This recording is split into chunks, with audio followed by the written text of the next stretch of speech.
There is a story in the Bible that nobody fully prepares you for. You hear pieces of it growing up. You hear the name Job. You hear that he suffered. You hear that God restored him in the end. And somewhere along the way, you walk away thinking you understand it. You do not understand it.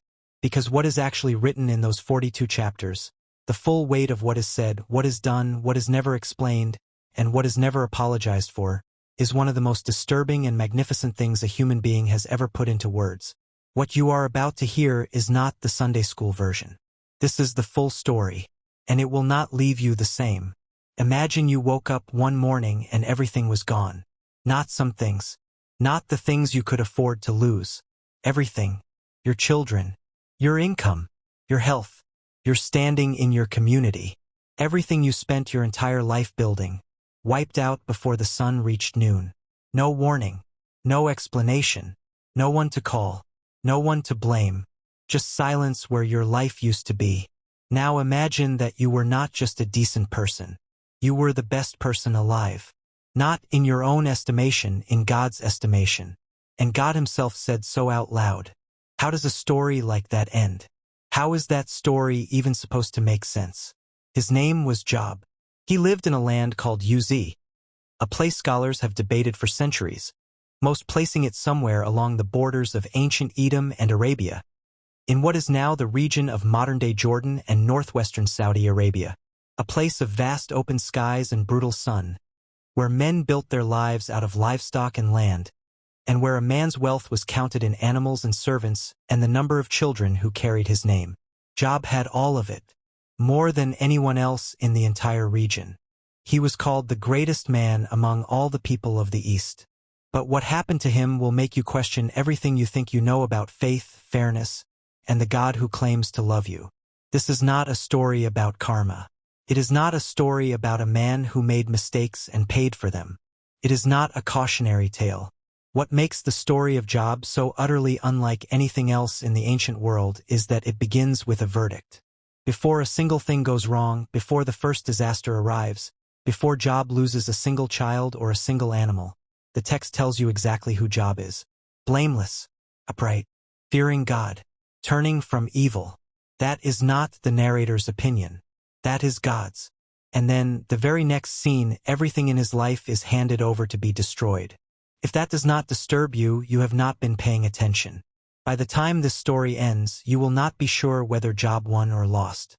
And that question will stay with you for the rest of your life. 3 questions will drive everything you are about to watch. Write them down if you have to, because they will come back again and again over the next 3 hours. The first question is this: why would a God who is described as all-powerful, all-knowing, and entirely good, why would that God ever allow a man he called perfect to be handed over to suffering? Not in spite of his goodness, not as punishment for some hidden sin, but precisely because of his goodness. Why? The second question is even harder. When everything you love is stripped away from you, is your faith real? Or was it always just a transaction? Was it always just, I will follow God as long as God takes care of me? And the third question, the one almost nobody addresses from the pulpit, is perhaps the most uncomfortable of all. At the very end of this story, does Job get justice? Or does God simply change the subject? These are not rhetorical questions. The book of Job was written precisely because they are not rhetorical questions. Scholars date its composition somewhere between the 7th and 4th centuries before Christ. Some believe it may be even older, rooted in a folktale so ancient it predates most of the Torah as we know it. Whatever its origins, it survived. Not because it gives easy answers, but because it refuses to give easy answers. It sits down with the hardest experience a human being can have, innocent suffering, and it stares at it without blinking. And for that reason alone, what you are about to hear demands your full attention. The book of Job opens with one of the most economical character introductions in all of ancient literature. It wastes no time. 6 words in the original Hebrew. There was a man in the land of Uz whose name was Job. That is all. No genealogy. No lineage stretching back to Abraham. No connection to the 12 tribes of Israel. No national identity. Just a man. A man in a place called Uz. And that deliberate ambiguity is significant, because it means that from the very first sentence, this story is not about Israel's God testing an Israelite. This story is about God and a human being. Full stop. It is universal before it is anything else. And then the text does something remarkable. Instead of building up to the description of Job's character, it leads with it. This man was blameless and upright. He feared God. He turned away from evil. Those are 4 separate qualities, laid out one after another like pillars of a temple. Blameless meaning not without sin in the abstract theological sense, but complete, whole, a man whose life had no gaps in its integrity. Upright meaning straight, not bent toward his own advantage. God-fearing meaning genuinely reverent, not performatively religious. And turning from evil meaning it was an active, daily choice he made, not a passive absence of wrongdoing. This man worked at being good. And the result was that he became, in God's own words, the finest example of a human being alive on the earth. He had 7 sons and 3 daughters, 10 children, a full household, with noise and laughter and celebration in it. His sons would take turns hosting feasts at their homes, rotating through all 7 brothers, and they would invite their 3 sisters to come and eat and drink with them. His material holdings were extraordinary by any standard of the ancient Near East. 7,000 sheep, 3,000 camels, 500 yoke of oxen, 500 female donkeys, and a very large number of servants to manage all of it. The text says he was the greatest man among all the people of the East, a continental distinction, not a local one. But what defined Job was not the wealth. What defined him was what he did every single morning before his household was even fully awake. He rose early and offered burnt offerings for each of his children, one by one, not because he knew they had sinned, but because he thought they might have. That is the behavior of a man whose relationship with God is the organizing principle of his entire existence. Job's world is whole. His God is satisfied. His children are feasting. And somewhere above all of it, a meeting is about to take place that Job knows nothing about. What happens next in the book of Job is one of the most astonishing scene changes in all of ancient literature. One moment we are on the ground in the land of Uz, watching Job at his altar in the early morning light. And then the perspective shifts, past the fields and the flocks, past the horizon, into something the text describes as the heavenly court. The sons of God present themselves before the Lord. This phrase, in its original Hebrew context, refers to the divine council, the celestial assembly of heavenly beings who surround and serve God. It is a concept that appears in other ancient Near Eastern literature as well, a divine court modeled on the courts of earthly kings. And on this particular day, one member of that council comes forward in a way that changes everything. His title in the original Hebrew is Ha-Satan, not a proper name but a title. The adversary, the accuser. In the ancient legal traditions of the Near East, the accuser was a recognized role, someone who challenged and tested and verified that claims being made were actually true. In the heavenly court, Ha-Satan fills that function. He is the one who roams through the earth and walks back and forth in it, which is how he describes his own activity when God asks where he has come from. He is an observer, an investigator, a prosecutorial presence. And when God asks whether he has considered the man Job, the adversary's answer is not a denial of Job's goodness. It is something far more calculated. He says, "Does Job fear God for nothing?" And then he lays out his argument with the precision of a lawyer who has done his homework. "You have put a hedge around him," he says. "You have put a hedge around his house and around all that he has on every side. You have blessed the work of his hands. His possessions have increased in the land. But stretch out your hand and touch all that he has, and he will curse you to your face." Let that argument sink in. The adversary is not saying Job is a bad man. He is saying Job's goodness is conditional. Take away the prosperity, take away the protection, take away the comfortable arrangement between this man and his God, and you will see what his worship is actually made of. It is a challenge to the authenticity of human faith itself. And God accepts the challenge. God says, "Very well. Everything he has is in your power. Only do not lay a hand on the man himself." And with that, the adversary goes out from the presence of the Lord. There is no fanfare. There is no thunder. The deal is made in what feels like a boardroom. 2 sentences. And in those 2 sentences, the fate of one man, his children, his animals, his servants, his entire world, is handed over. Job is down there in Uz going about his morning, lifting his hands in worship. And above him, without his knowledge or consent, a wager has been struck over his life. He is a man who does not know he is being tested. And that is exactly the point. Biblical scholars have wrestled with this scene for millennia. Augustine of Hippo wrote about it. Thomas Aquinas wrote a detailed commentary declaring it true history. Martin Luther examined it. Every major theological tradition in the Western world has had to account for what is happening here, because what is happening is not comfortable. The deal has been made. The adversary has left the presence of God. And Job is still asleep. The day begins normally. That is one of the things the text understands about catastrophe. It never announces itself. It does not arrive with a different quality of light or a change in the air. Job's sons and daughters are gathered at their eldest brother's house, feasting together as they so often do. The livestock are in the fields. The servants are at work. Everything is in its place.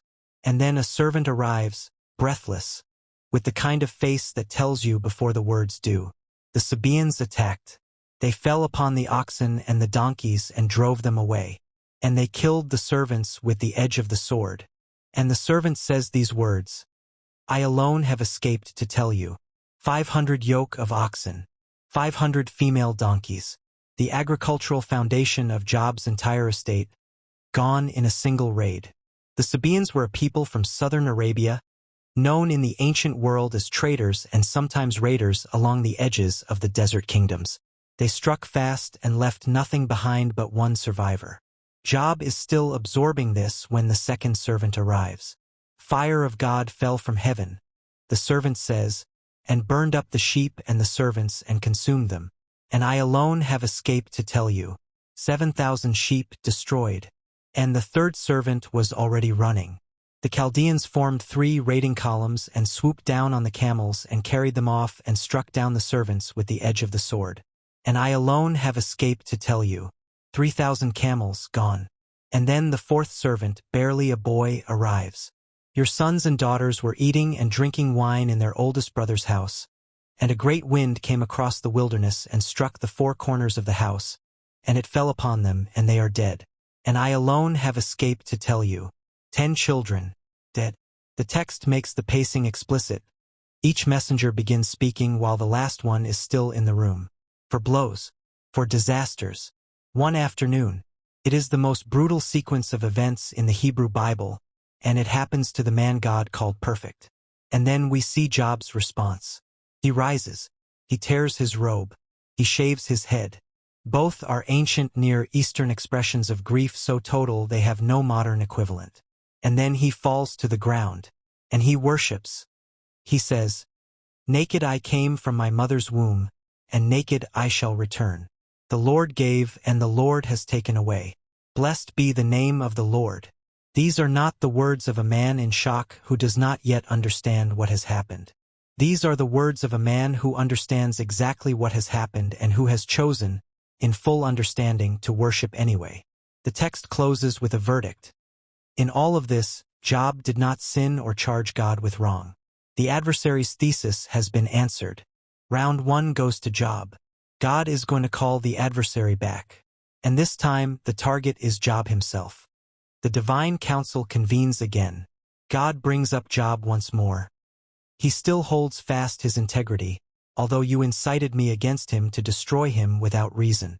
That last phrase is one of the most theologically loaded phrases in the entire Bible. Without reason. God himself acknowledges that what happened to Job was without reason, not to punish a hidden sin, but in service of a wager. The adversary's response is immediate. Skin for skin. All that a man has he will give for his life. But stretch out your hand and touch his bone and his flesh, and he will curse you to your face. The argument has shifted. Possessions and children can be mourned from a distance. But when the body itself becomes the site of suffering, when your own flesh is on fire, your own bones ache, your own skin becomes your enemy, that is when faith finally cracks. That, at least, is what the adversary argues. And God agrees to the test. The only boundary is the same: do not take his life. And with that, the adversary strikes Job with loathsome sores from the sole of his foot to the crown of his head. The Hebrew word used, shichin, refers to a severe inflammatory skin condition, likely involving open, infected, suppurating wounds across the entire body. Scholars have debated the specific disease: smallpox, leprosy, elephantiasis, pemphigus. Whatever it was total. Job is no longer in his house. He is sitting in the ashes, the ash heap outside the city walls, the place where refuse was burned and the unclean were expected to dwell. The greatest man in the East, the man who sat at the city gate as an honored judge, is now scraping his infected skin with a fragment of broken pottery because the pain is so overwhelming that a piece of clay is the only relief available. He has gone from the pinnacle of human society to its outermost margin in a matter of days. And it is in this moment that his wife speaks. She has lost the same 10 children. She has lost the same livestock, the same servants, the same social standing. She has watched her husband transform from the most powerful man in the region into a figure of horror. "Are you still holding fast your integrity?" she asks. "Curse God and die." Those 5 words have been interpreted harshly for centuries. But there is another reading. She is not mocking him. She is telling him to end it. Her theology is one of transaction. If God has done this to you despite your faithfulness, then faith itself is a fraud. She cannot bear to watch anymore. She is a mother who buried 10 children and is watching her husband disappear. Job's answer to her is firm. Shall we receive good from God, and shall we not receive evil? And again, the text closes with a verdict. In all of this, Job did not sin with his lips. 3 men are coming. They will sit in silence for 7 days. And then they will open their mouths. And what they say will be worse in its own way than the sores. Eliphaz the Temanite, Bildad the Shuhite, and Zophar the Naamathite. 3 names worth pausing on. Eliphaz is from Teman, a city in Edom, long famous in the ancient Near East as a center of wisdom. The Temanites were known as sages, their counsel respected across the region. Bildad is a Shuhite, a descendant of Shua, one of the sons of Keturah, the wife of Abraham. Zophar the Naamathite is harder to place precisely, though some scholars locate Naamah in northwestern Arabia. These are not strangers. These are Job's peers, men of comparable standing, comparable wisdom, from the same cultural world. And they have made the journey specifically to be with him. When they see him from a distance, they do not recognize him. His face has been so altered by disease and grief that the man who stood as the greatest figure in the East is unrecognizable. And they wept. They raised their voices and wept. They tore their robes. They sprinkled dust on their heads toward heaven. And then they sat down with him on the ground. For 7 days. And for 7 nights. And no one spoke a word to him, because they saw that his suffering was very great. 7 days. In the ancient Near Eastern world, 7 days was the standard mourning period.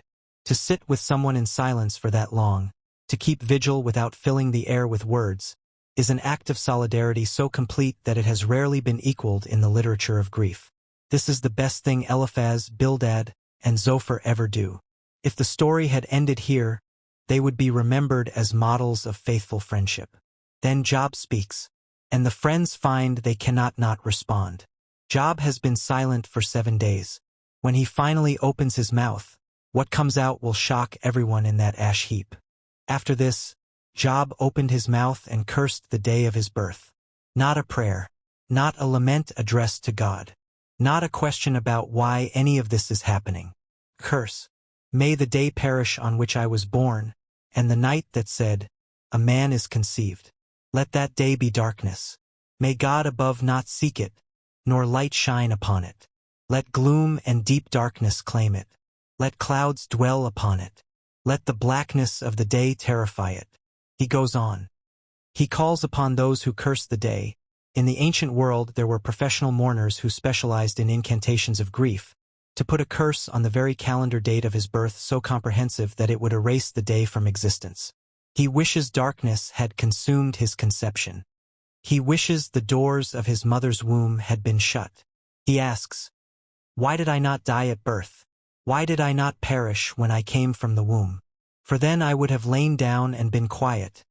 I would have slept and been at rest." He is not speaking in metaphor.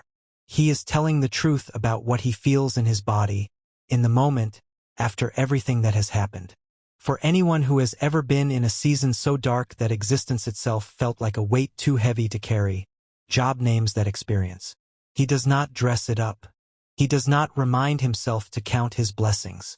He says exactly what he feels, that he wishes he had never been born. And this is not presented as faithlessness. He is not cursing God. He is mourning his own life with a depth and honesty that almost defies description.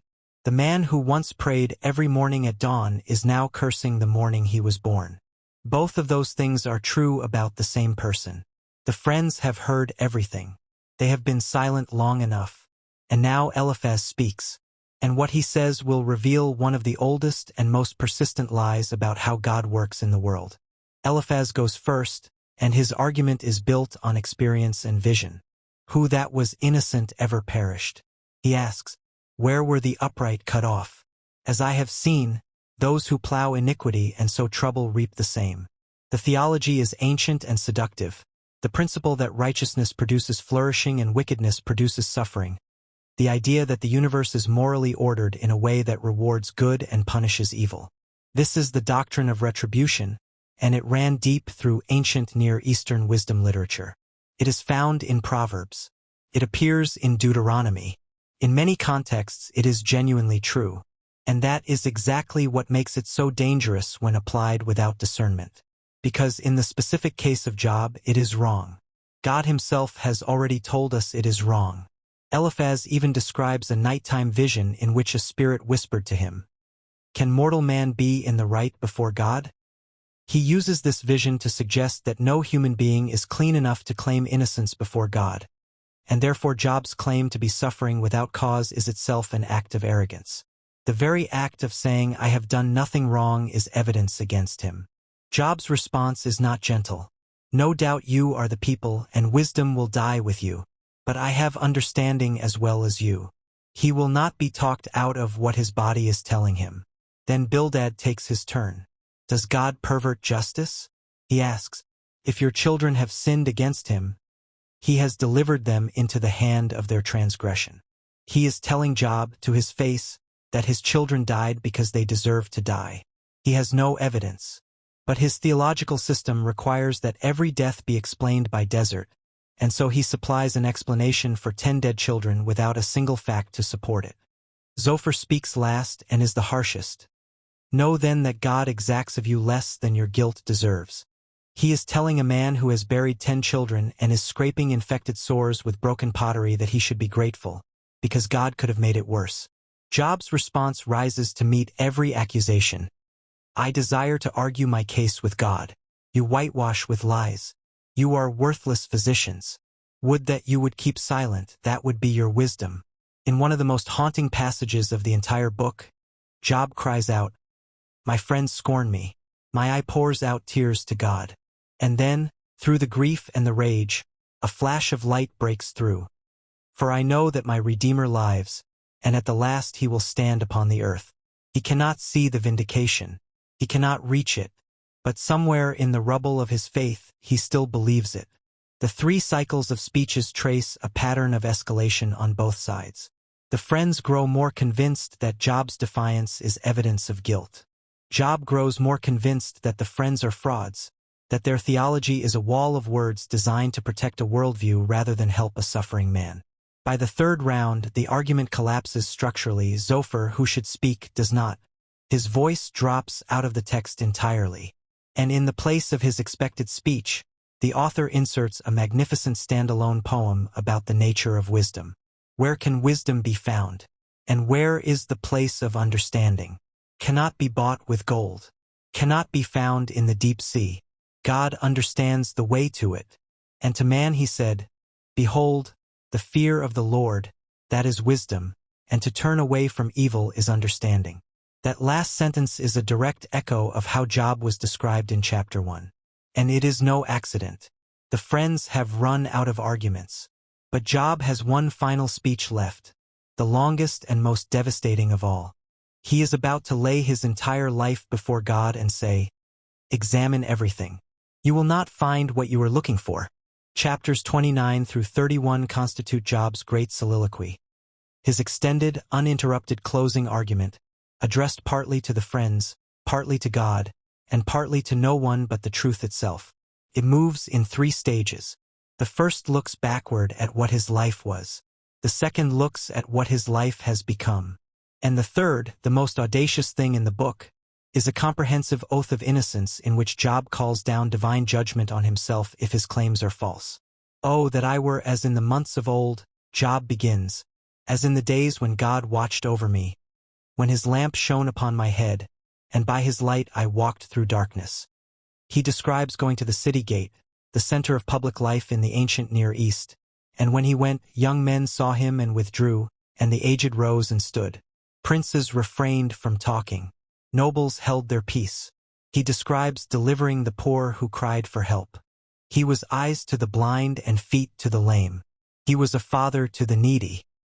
He broke the fangs of the unrighteous and made him drop his prey from his teeth. And then the turn, "But now they laugh at me. Men younger than I, whose fathers I would have disdained to set with the dogs of my flock." He describes what his body feels like. "Terrors are turned upon me. The night racks my bones, and the pain that gnaws me takes no rest. He cannot sleep. He cannot eat. The disease is relentless." And then chapter 31, the oath of innocence. Job puts his entire life under a divine microscope and invites God to look. "If I have walked with falsehood, let me be weighed on honest scales. If my step has turned aside, if my heart has gone after my eyes, if I have denied justice to any servant, if I have kept my bread to myself and not shared it with the fatherless, if I have put my confidence in gold, if I have rejoiced at my enemy's misfortune." For each possible failure, he names the consequence he is willing to accept if found guilty. He is not claiming to be without any fault in the abstract. He is claiming that there is no specific sin in his life that accounts for what has happened to him. And then 6 of the most defiant words in the Hebrew Bible. "Let the Almighty answer me." He has laid out his case, listed his life, spoken his oath. He closes his argument and waits. A young man has been sitting in that ash heap the entire time. He has been listening to every word, and he has been getting angrier by the minute. His name is Elihu, and he is about to say something none of the other 3 thought to say. Then Elihu, the son of Barachel the Buzite, of the family of Ram, burned with anger. That is how he is introduced, with anger. He is angry at Job because Job has justified himself rather than God.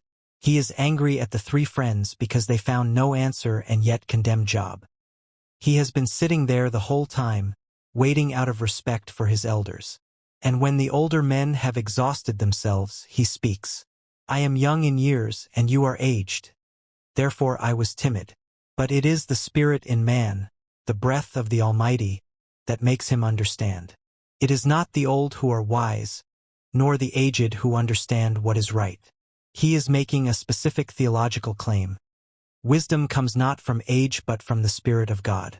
Elihu takes Job's arguments seriously in a way the 3 friends never do. He does not dismiss Job's claim to innocence. He does not fabricate sins to explain the suffering. What he argues is that Job has made a specific theological error. Job has framed his suffering as punishment and then claimed innocence of the sin deserving that punishment.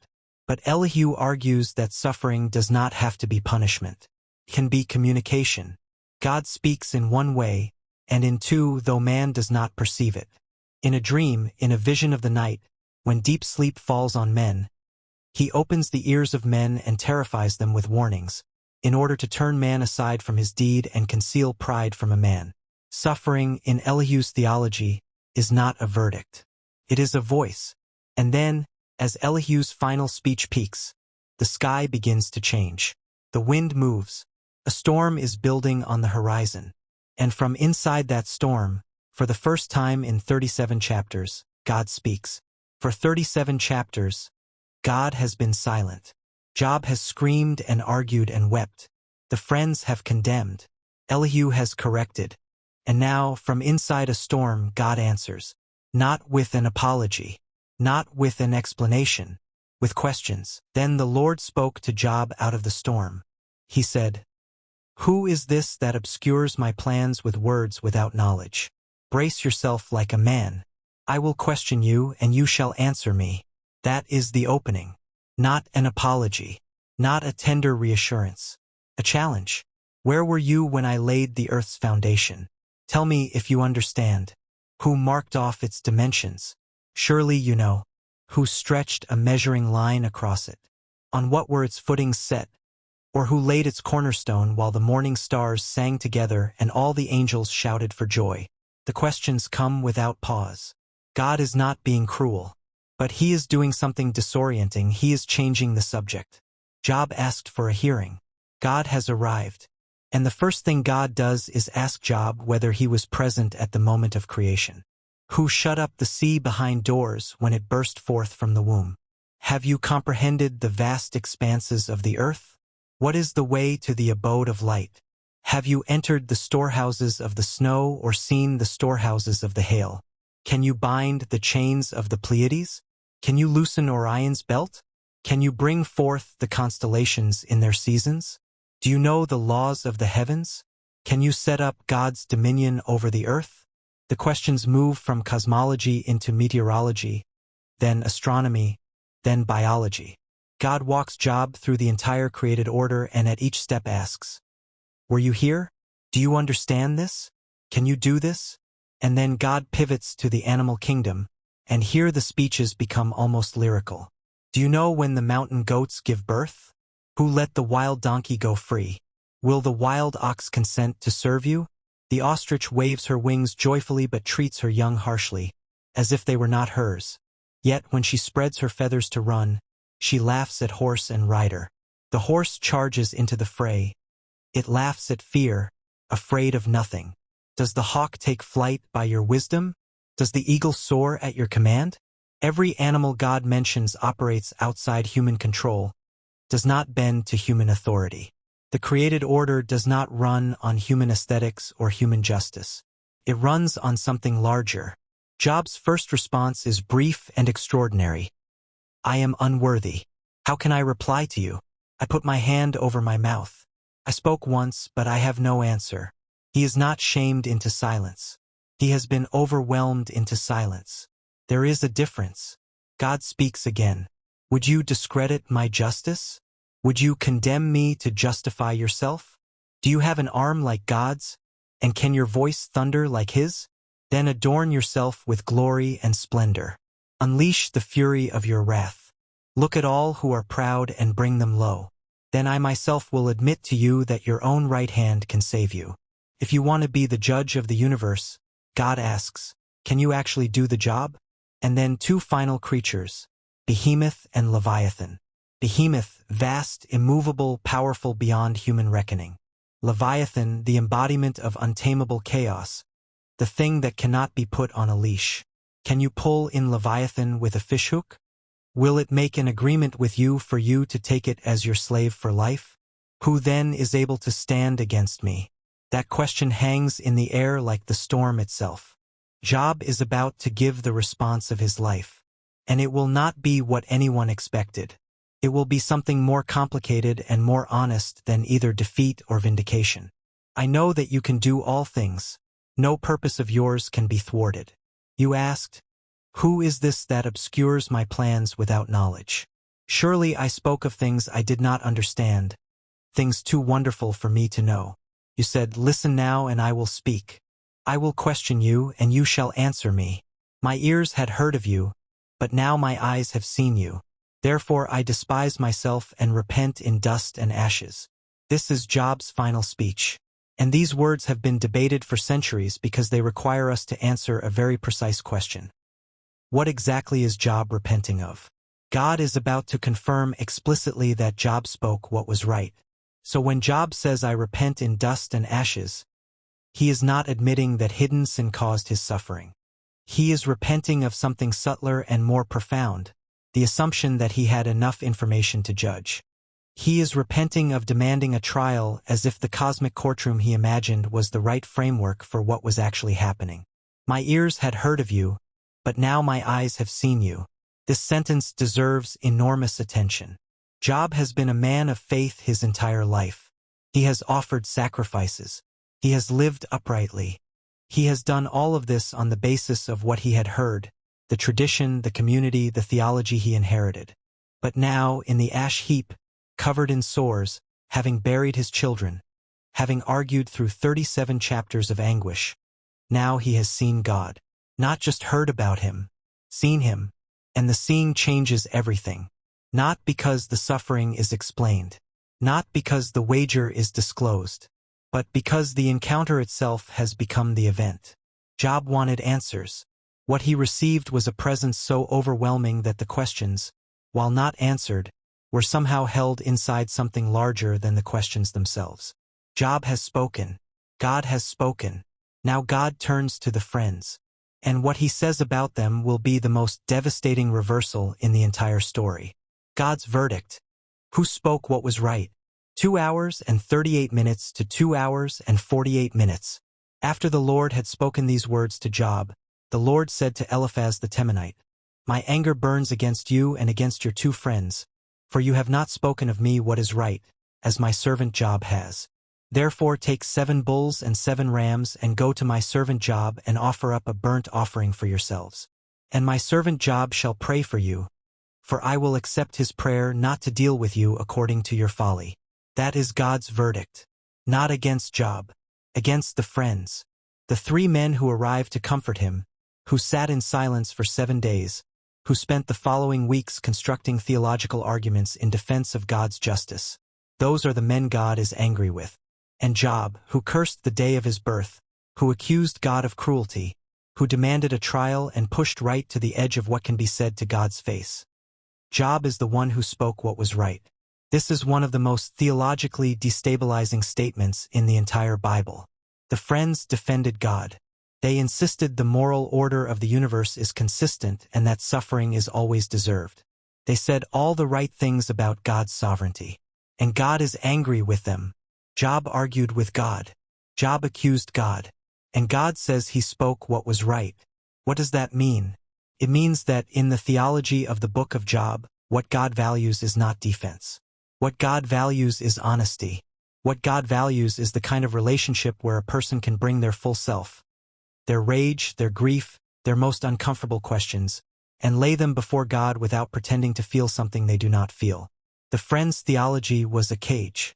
A beautiful cage, internally consistent, supported by genuine wisdom tradition, but a cage built around God, designed to make him predictable, manageable, safe. Job refused the cage, and God preferred Job's screaming honesty to his friends' composed theology.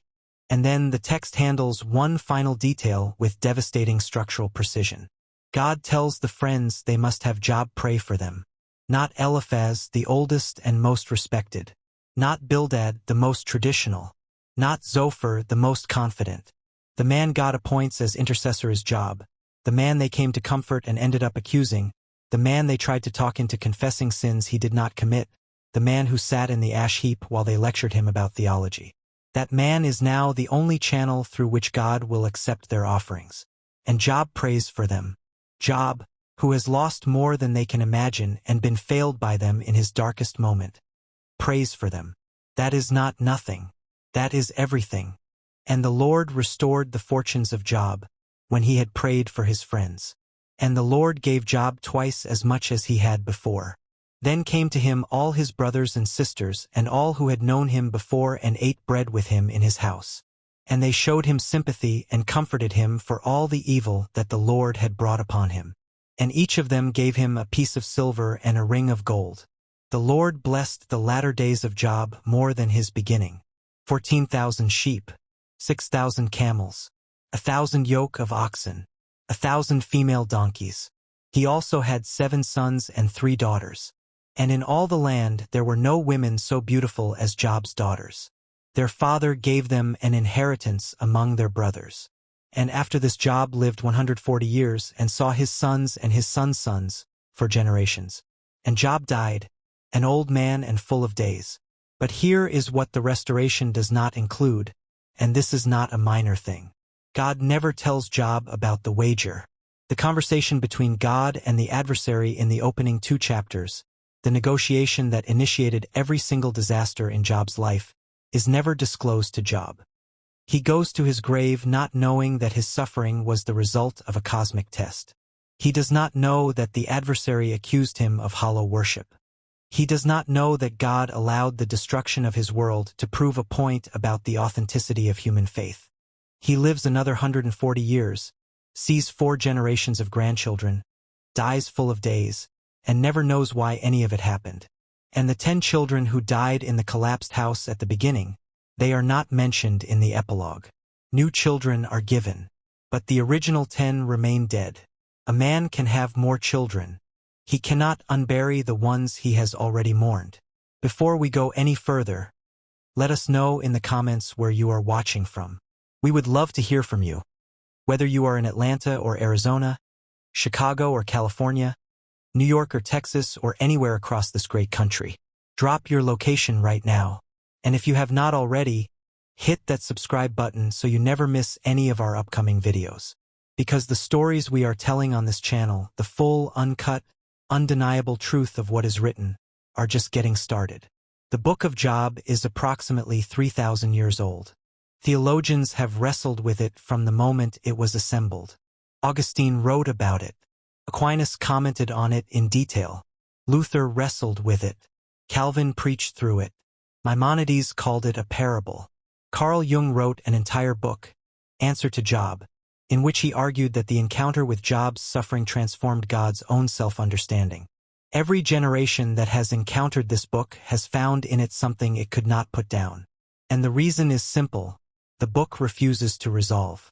Not because it is poorly written, because it is exquisitely written by someone who understood that the hardest questions deserve more than easy answers. Why do the righteous suffer?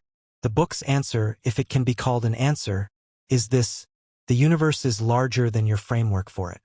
The created order is so vast, so intricate, so far beyond human comprehension, that demanding a complete explanation from inside the storm may be demanding something that cannot be delivered in the terms you are demanding it.